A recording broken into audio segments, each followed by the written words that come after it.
In the last video, we initialized the project for GitHub so we can push our code to the GitHub repository, and we created also the project in the GitHub repository. What we want to do now in this video is to run npm init so we can initialize the project as well for npm, which is going to create a package.json file which is going to hold information about our project. So to do that, we open the project and navigate a terminal to navigate to the folder for our project right here. Then we'll run the command npm init. Now running this command will add or request some information from us, but if you want to skip all of those informations, you can run npm init -y, but I don't want that, so I'll run npm init, then wait for it to ask for the required information. Now the first one, it says the package name, we'll leave it as football kick. Then we'll leave the version number as well.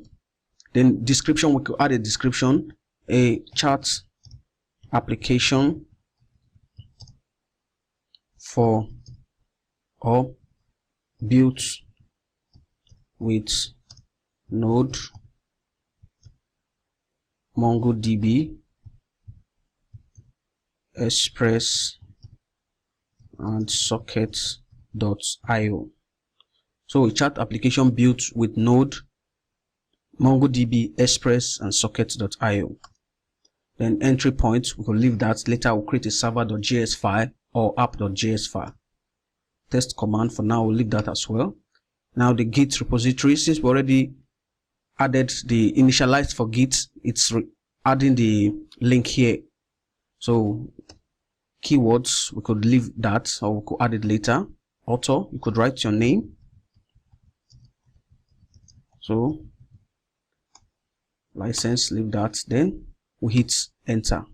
So right now we've created this git init will create the package.json file inside our project. Now if we go to our project, here you can see now we have the package.json file. If we open, we see the information. So these are just metadata for our project, like the name, the version, the description, the scripts, the repository. Then we have some other URLs here. So if we add a third-party module to our project, they're going to be added either under the dev dependencies or just dependencies. So as the project progresses, we're going to see how those are being added into the package.json file.